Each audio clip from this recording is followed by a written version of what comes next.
Le débrief de la matinale, voici les temps forts de ce que vous avez entendu ce matin sur Europe 1. Au lendemain de la prise de Palmyre par les troupes de Bachar el-Assad, quelle est l'ampleur des destructions dans la cité ? Salomé Legrand a recueilli le témoignage d'un Palmyrien en exil et qui est resté en contact avec ses proches. Et il s'exprime dans le journal de 7h sur Europe 1. Cette semaine a été très difficile. Il y avait beaucoup de bombardements, d'échanges de tirs entre Daesh et le régime. Les gens sont aussi effrayés par le régime de Bachar el-Assad que par Daesh. Aucun des deux ne s'occupe du peuple. Palmyre est presque entièrement détruite. Les rues, les bâtiments, les hôpitaux, il n'y a plus ni eau, ni électricité, ni habitants. Il n'y a plus rien maintenant. 500 habitants dans Palmyre, tous ceux qui n'ont pas pu fuir. À Bruxelles, l'hommage aux victimes hier, hommage perturbé par quelques centaines de hooligans et de militants d'extrême droite. Lionel Gougelot a recueilli pour vous les réactions de Bruxellois en colère. Ça laissait défiler alors que les manifestations ont été interdites par les autorités fédérales et par les bourgmestres de Bruxelles. Regardez la situation maintenant.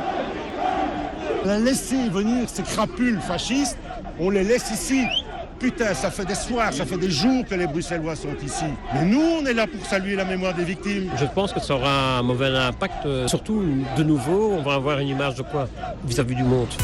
Toujours à Bruxelles, un suspect interpellé pourrait être l'homme au chapeau de l'aéroport. Faisal Chefou, passionné de médias, il avait travaillé plusieurs années dans les radios amateurs et un animateur se souvient l'avoir vu brutalement changer de comportement. Il raconte au micro Europe 1 de Walid Berissoul.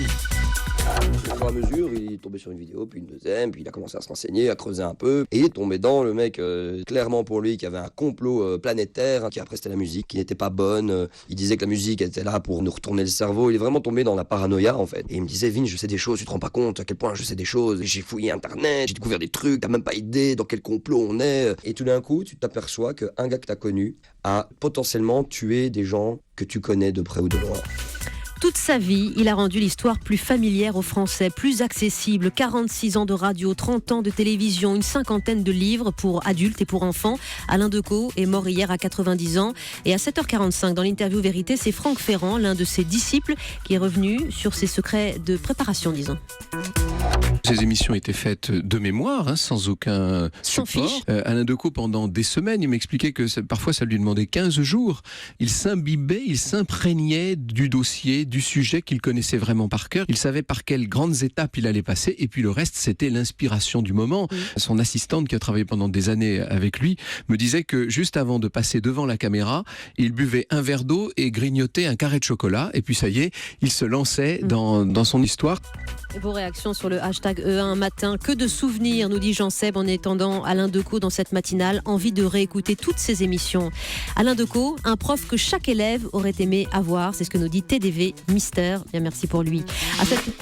La morale de l'info ce matin, 7h25, et cette question posée par Raphaël Enthoven. Comment la condamnation à 40 ans de prison pour génocide du boucher des Balkans, Radovan Karadzic, comment cette condamnation pourtant exemplaire est-elle passée inaperçue ?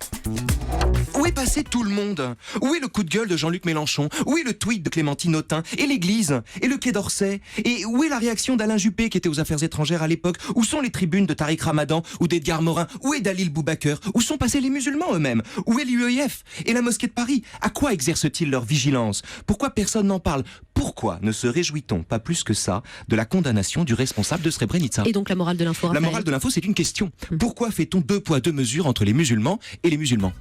C'est dit, et pas de réaction parce qu'on n'a pas pu poser la question au patron des musulmans de France de l'UEF ce matin. Dans le Calvados, à partir de vendredi 1er avril, certaines interventions des pompiers du département vont devenir payantes. C'est une décision qui ne fait pas l'unanimité, surtout du côté des syndicats de la profession, comme ce représentant CGT qu'a rencontré Théo Manval dans le journal de 7h30 sur Europe 1.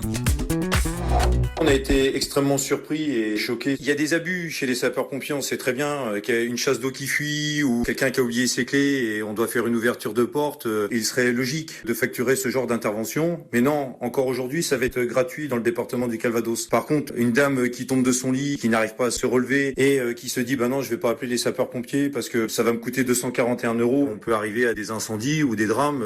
Pour nous, c'est extrêmement choquant. Voilà pour les moments que vous avez pu entendre et que vous avez réentendus ce matin dans le débrief de la matinale d'Europe 1.